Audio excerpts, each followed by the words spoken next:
It's car con carne. Let's eat in the car. It's car con carne. And now here's the star of our show, James Van Alstyne.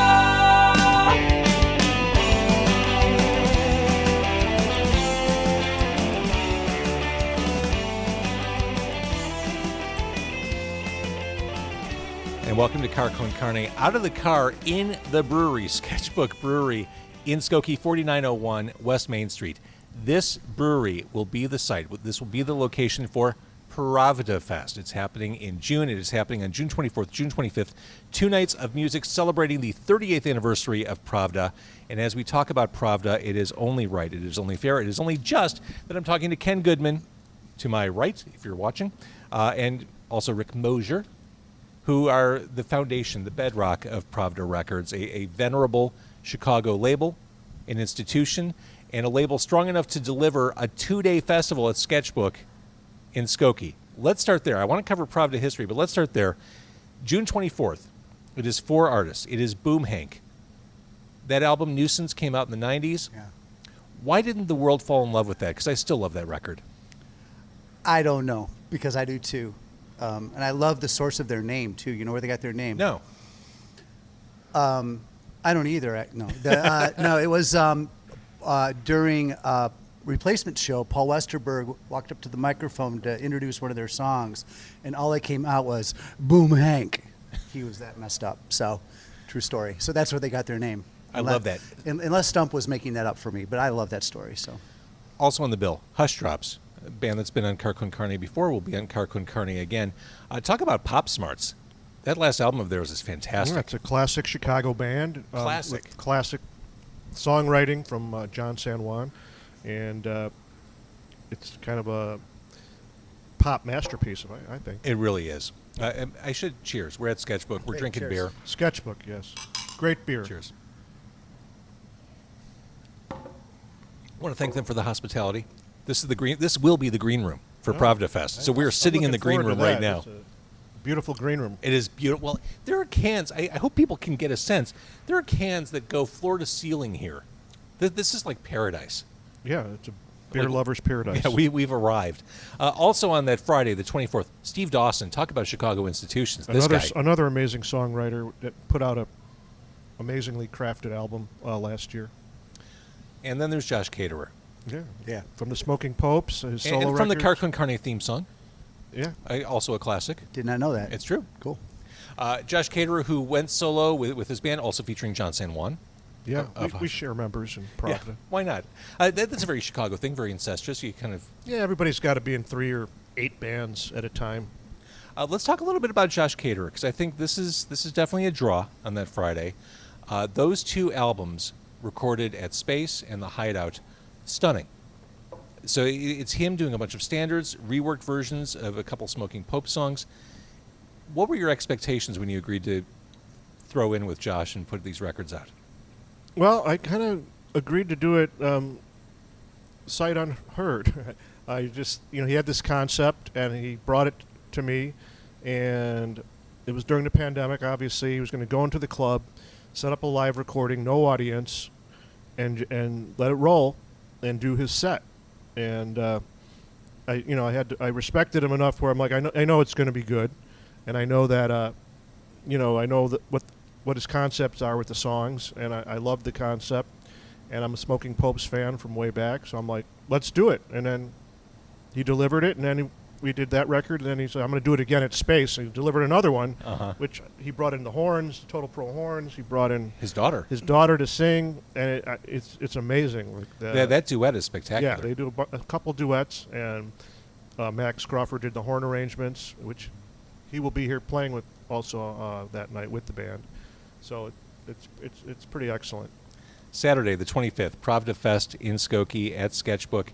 It is the Handcuffs. Mm-hmm. This is a band we've all seen live. They always kill it.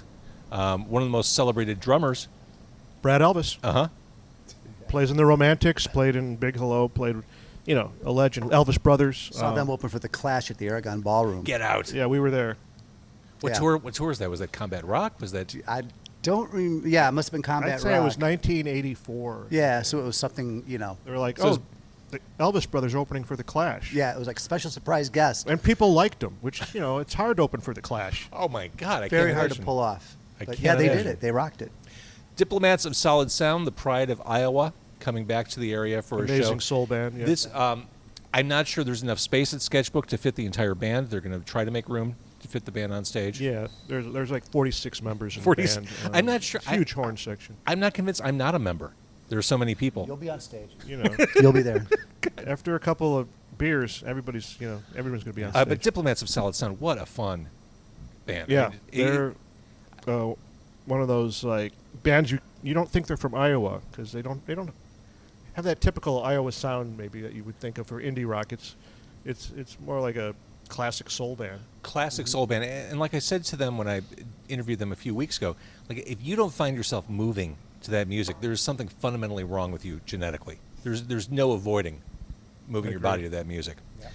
The Slugs. This to me is the surprise appearance of the entire weekend. This is something I never thought we'd see happen in our lifetime. Nobody did. Tell me about the Slugs, because I've told Doug Julin this a million times. I have distinct memories doing college radio in Lawrence, Kansas, playing Clock That Won't Stop, early Slugs track.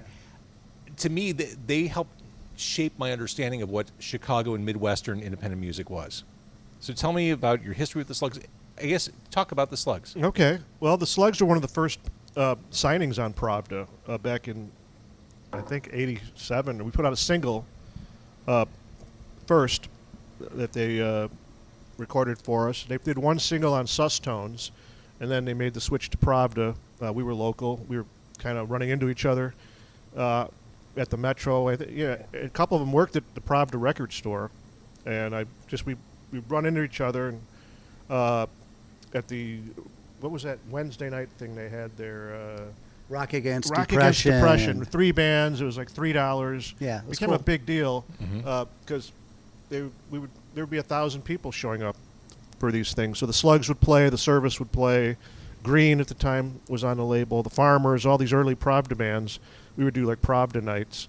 So anyway, before that, I just started talking to Doug and Mike, the drummer, and who actually became our booking agent, it was one of the first bands we signed, and they did the Nonstop Holiday record, and we did it on vinyl and cassette back in, we didn't know what CDs were, and They didn't really have CDs. no. Yeah. So we did vinyl and we did cassettes, and it did well. The band went on tour quite a bit back in the day. Got in the van and went on tour, and it was a pretty successful record for us for the time. Doug and Greg Julin, Yeah, they're brothers. they're brothers. There's a little bit of a corrosiveness to the two of them. Like all great brother bands. Fair enough. You never know. Will it be a fist fight? Will it be a great show? Well, Usually both. we're hoping for a lot of love. Let's bring the love. And maybe Enough a time has elapsed that it would little fist fight would be cool. But No, it wouldn't be cool. No, all it double wouldn't be fun. cool. Not at Sketchbook in Skokie, 4901 Main Street. So wait, the thing is, I just kind of contacted them. I said, I really want you to do this gig. I think it'd be terrific if you guys kind of headline Saturday night. The return of the Slugs, and eventually they talked to each other, and they also thought it'd be a joyous occasion.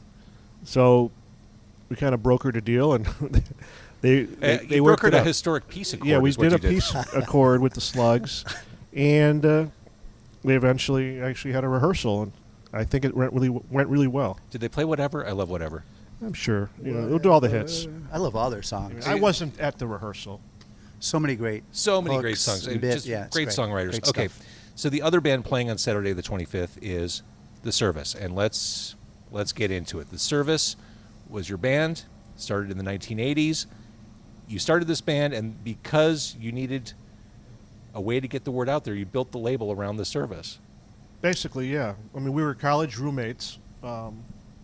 We started a band initially called BB and the Guns at Northern Illinois University, and we met in the dorms. That was a new wave band, in case you were wondering.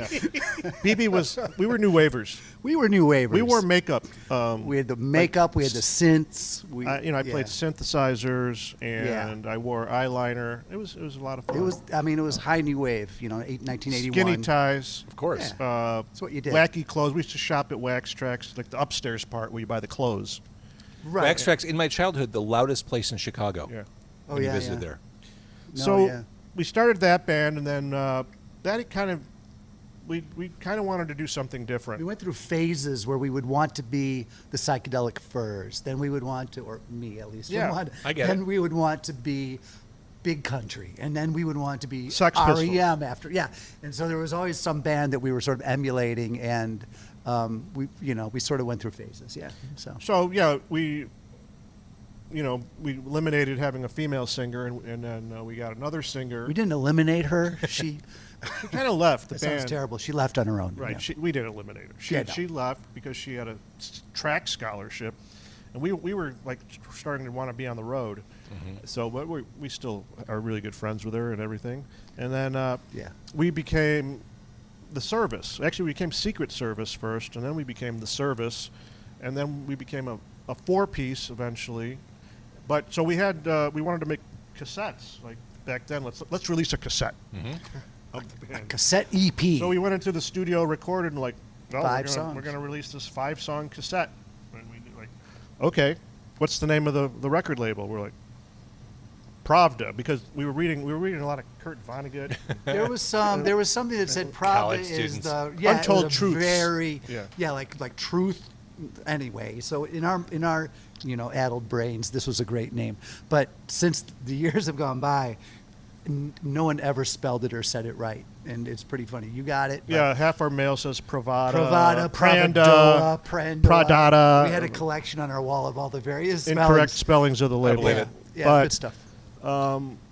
Yeah, I mean, I took some scratch, like rub type, and I came up with a logo. Like this is before computers. Electro set. I'm like, okay, Yeah. let me scratch off On the this kitchen table. font, and it was all crackly. I'm like, that's the logo. Yeah. And we put it on the cassette, and then we released it, and then we went on the road, and we were like, oh, we have a band and we have a label, and then we recorded 4 more songs, and we delved into pressing up vinyl, and we didn't really exactly know what we were doing, but I started researching. Okay, how do I press vinyl? It was literally Which a kitchen table thing. Yeah. Back then, I mean, I'm sure there was a fair amount of research to do because the information wasn't all there at your fingertips. no I mean, internet. there's no guidebook. None. And it was anywhere. really expensive too, bet. for us at least, and involved, and so many mistakes you could make. Yeah, and, so we found a pressing plant in St. Louis called United, and we literally we got them all with the things they needed for the jacket and the record, and when they were done, we drove down there and picked them up in the van. We're like, Yeah. we're going to get them. Oh yeah, you don't want to pay Sorry. shipping. You don't want to pay shipping on that. So it was a record called Zebu, and that was our foray into releasing vinyl.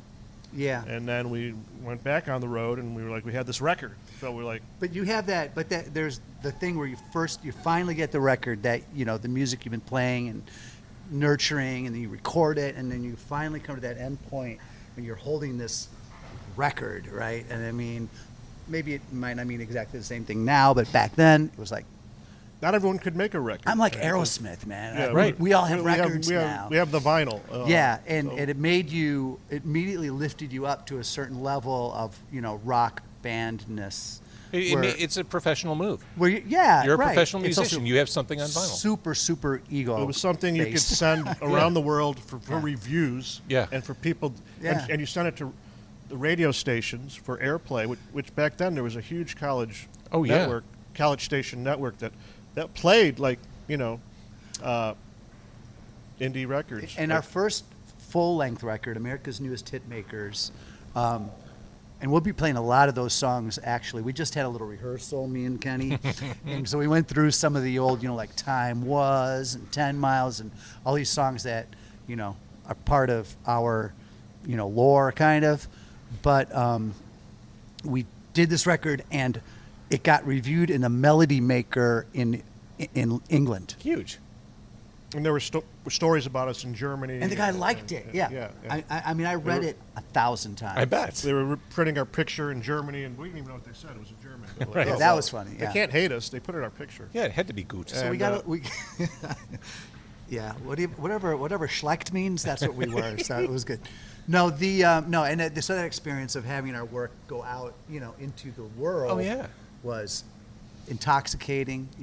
Really amazing, and still is. But Did you guys know you had an entrepreneurial spirit yes. besides being musicians? Like, did this just kind of codify that? Kenn was the driving force in that regard, but yeah, we were both of a mind, I think.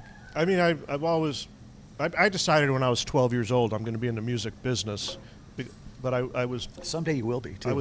yeah, one day I'm going to join the music business. But I'm a musician. I started out as a musician, but I just always I want to figure out the business end of things, so figure out how it works.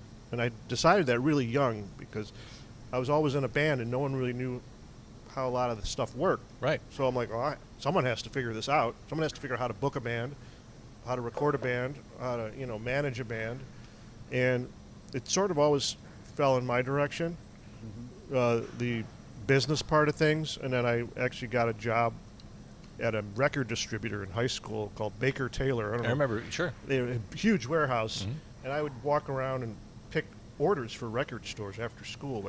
What a dream gig for a high school kid. Oh man, everyone's buying Pink Floyd The Wall. What's going on? It was like every order was 10 Pink Floyd The Walls and then Tom Petty. So yeah, you'd get a thing from Record City or all these other record stores, and you'd go pick the records off the huge warehouse shelves and put them in boxes, and then you just kind of looked at all the records going, oh, this is amazing. And then I ended up in that business, which is Started young. For sure you started young. So you put out the service music. What was the first non-you band that you signed? so we would go to Iowa a lot. We had gigs in Iowa all the time, and we would meet Iowa bands. I think it was the Shy Strangers. Shy Strangers, Claude Pate. Which is Doug from the Diplomats of Solid Sound. And then there's a Yep. band from Ames called Claude Pate, who both played gigs with us in various clubs in Iowa, Ames, Iowa City, and Davenport. they sent us their tape, We're like, as you do. you guys have a label. We're like, yeah. And then Yeah. they would send us their music, and because we're, I just said, I'll put out your record, But we were all very much at the same level of, playing shows to whoever might come, sometimes no one, sometimes 50 or 60 people, playing for very little money. We were all kind of in the same mindset and in the same culture. So to have Things Claude have changed, Pate- haven't they? yeah, you'd like to think so.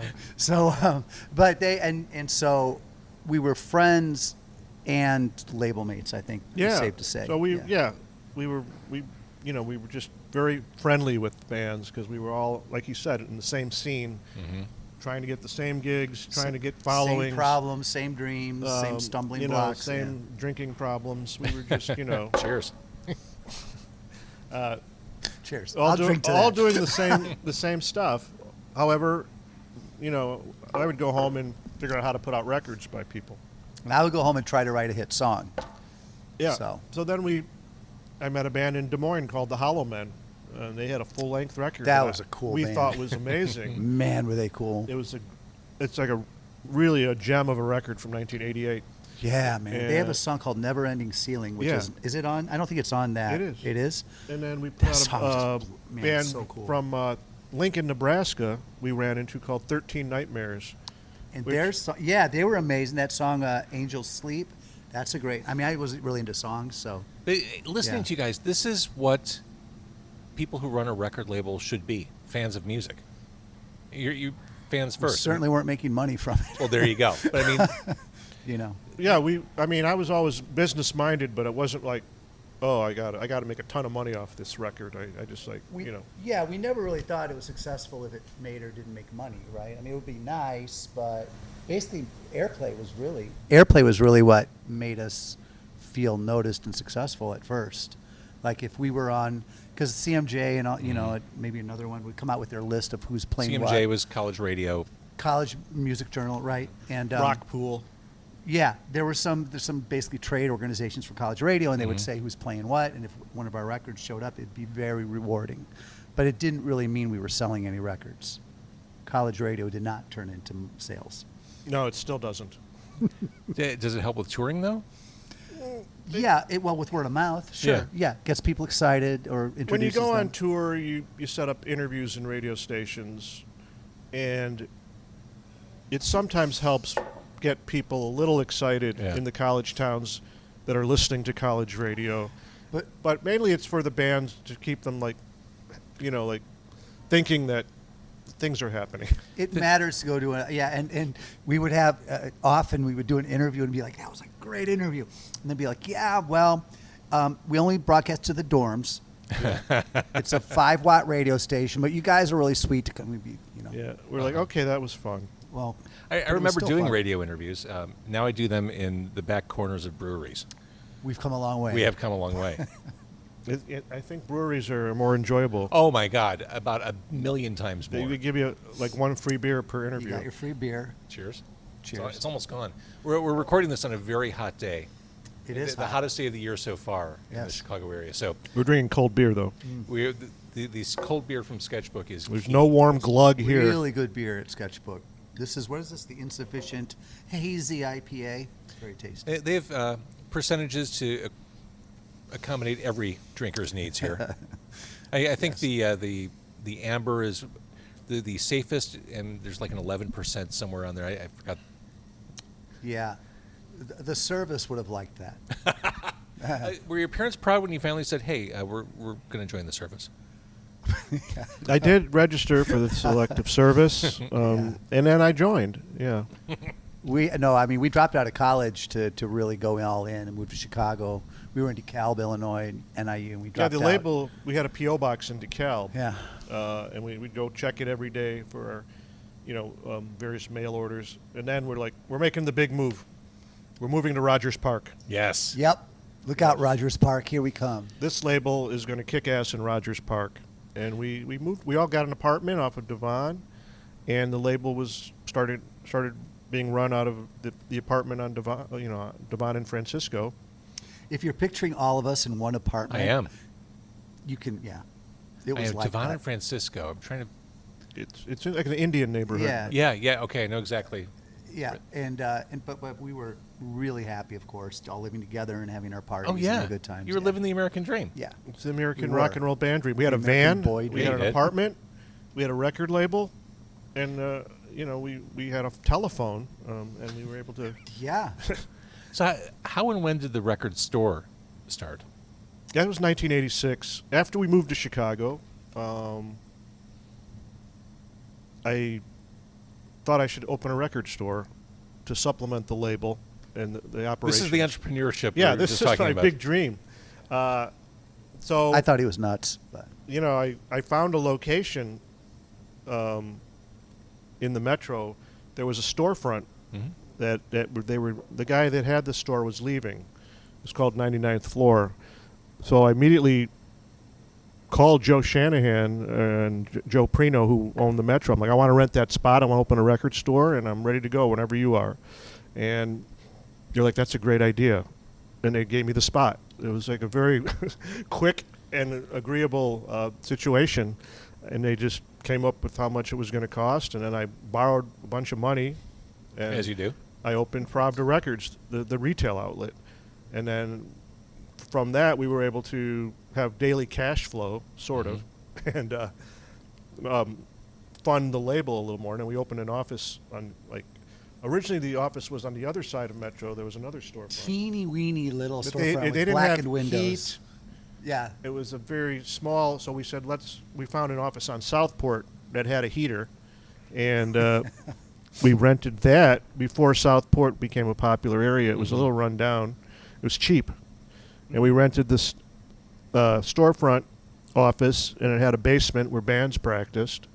And there was a guy living behind us named Carl, who didn't mind loud music, and he didn't mind. About Carl. He didn't mind any of the stuff we were doing, because He wasn't really dialed in. like Urge Overkill would be rehearsing in the basement, and all these bands, and he was just like, that sounds pretty What are you good. guys doing?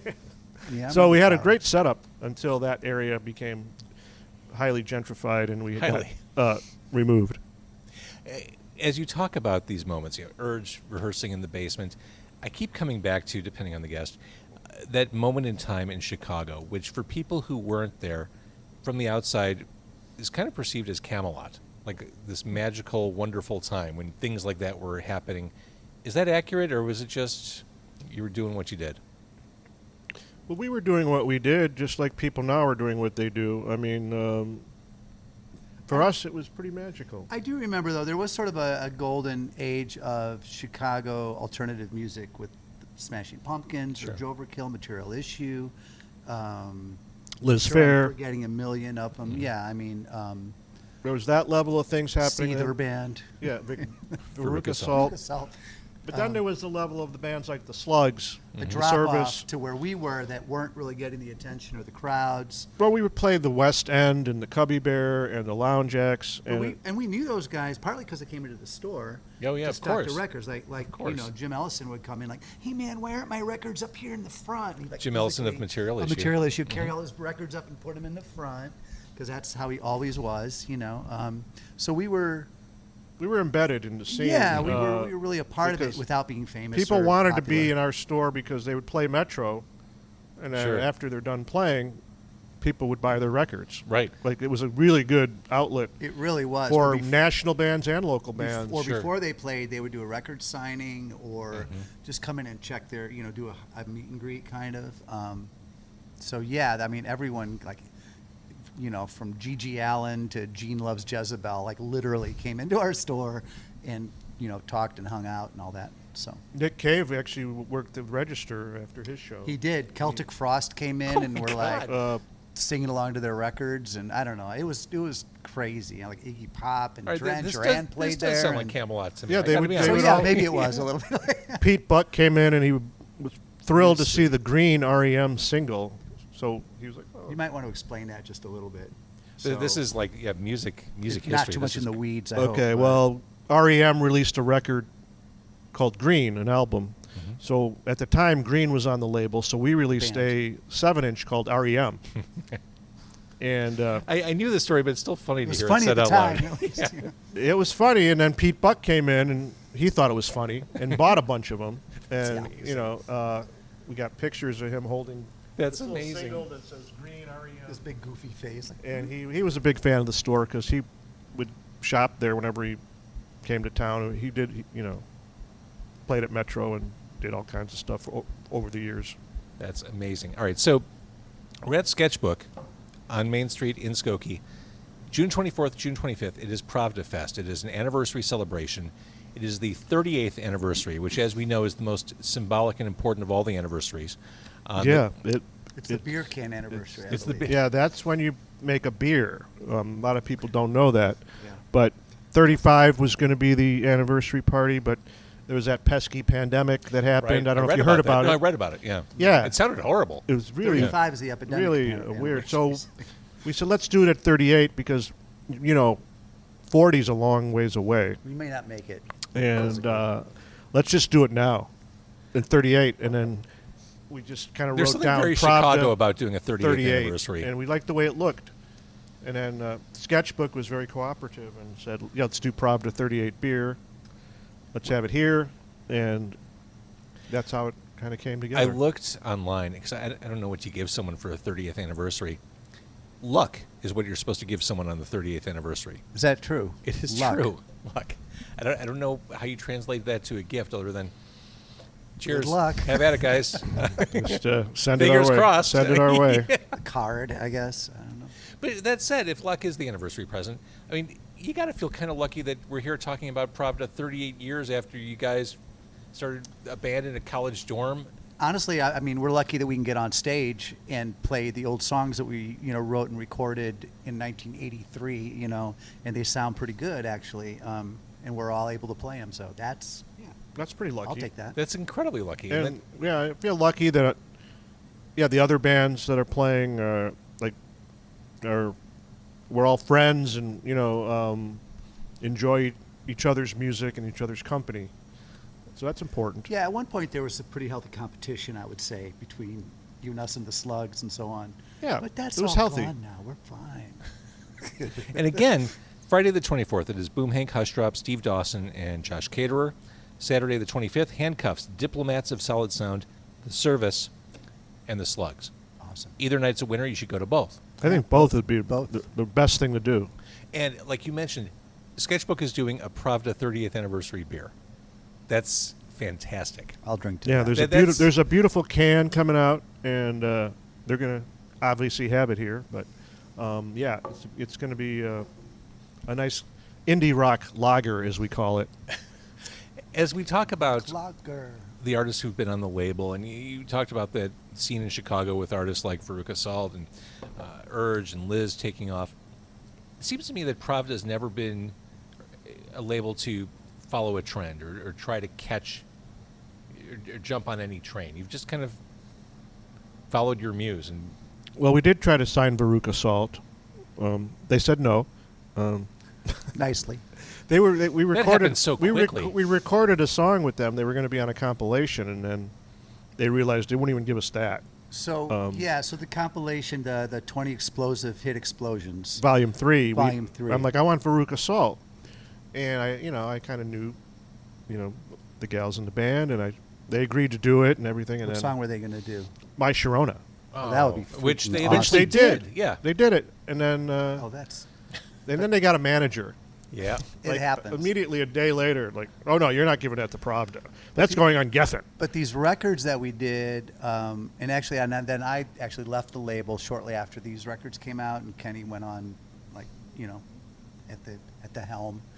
But at that time, like 70s one-hit wonders, you really didn't hear them. I mean, this was before, but they were still very much like, Yacht rock wasn't a Trash. genre, and it wasn't cool right. at And that it's not point. like Brandy, which now I think maybe I'm wrong, but more people sort of remember. And Oh my God, Local H just covered it. Sure. And they killed it. Right, but back then, or Love Grows, My Rosemary Goes, something Uh-huh. like that, which we heard. We played with the Replacements in Tucson at a little club, and they played a third of that song, but it was just like, oh my God, I remember that from when I was 12, and it was really exciting and moving when they did it, a third of it, and then Bob Stinson asked me to buy him a beer, and then I think we partied with them. Yeah, we went to some weird house. And then the next 2 nights later, we were supposed to play with them in Oklahoma City. And we were trying to drive there, but then the physical wheel came off our van. It's driving on the highway. Like, I was driving, and it's all like, bam! And then the wheel, like, bounces. I can still see it, like, bouncing ahead of us over a hill. And then so we ground to a halt, and our brake drum dug this, like, huge, gnarly groove in the highway, like a half a mile. And so we were screwed. We couldn't get to Oklahoma City. And then, but the Replacements, who are now kind of our friends, introduced, they said, at one point they're like, hey, we're the Surfaces from Chicago, right? Which was, but we know that because it's on the Shit Hit, could I say that? I said it. The Shit Hits the Fans, which is a legendary Replacements cassette only bootleg. And I don't know what I was talking about, but that's one of our I think you were edging us closer to the background of the K-Tel comps. Yes, and so we heard those great songs, Did I and bring then it all we back? thought, right, Yeah. and then we thought, wouldn't it be cool if, like, we try to get all these up and coming and kind of popular becoming bands like Smashing Pumpkins, Urge Overkill. I mean, can name Material more of them. Issue and- Material yeah. Issue, and try to get them to cover these '70s hits and put it out in this packaging that really mimicked the K-Tel smash hit explosions, with the big swirl and everything and the cartoon lettering. And that I still happened. covet my CDs. I still covet those. And that's all I wanted for Christmas when I was like 10 or 11 is like, I want that K-Tel album that I'm I talking see about the on TV. Pravda releases, but yes. Oh, well, thank you. Yeah, well, right. And we were trying to obviously, do an homage to that. And Which we did. Yeah, it turned out so, I mean, it still makes me smile. I mean, it came out so cool. And we did 3 of them. Yeah, the Slugs did "Hooked on a Feeling." Yep. It's still one of my favorite. Ooga Yep. chaga, ooga, and then ooga, ooga chaga. Sheer Accident did "Theme from Shaft." I mean, it's Those guys are mind blowing. out of control. And the Pumpkins did Jackie Blue. Yeah, which Pumpkins. It was one of their Yeah. first ever recorded songs Yeah. that they did. Billy was working at a record store on Yeah. Broadway. I just went over there. I'm like, "You want to do this song?" He's like, "Yeah." Sure. amazing. So The Pravda 38th anniversary, the fest. PravdaFest happens here at Sketchbook. There's so much we could cover, but we'll revisit the 38 years worth of history here at Sketchbook this summer. What a festival! This is an event. It's local, mostly local, independent music, Pravda Records. I've been a fan from the get-go. I really love that we can celebrate you guys and what you've done here in Skokie at the end of June. Yeah, I grew up in Skokie, so it's going to be even more fantastic for me to do it in Skokie. Then the Record City reference from earlier makes sense. Yeah. Yeah, it all comes back. That was my childhood. Every weekend, spending my On allowance Oakton, at Record. right? Oh yeah, Yeah. I went to. You mentioned Psychedelic Furs. I remember going We were to there.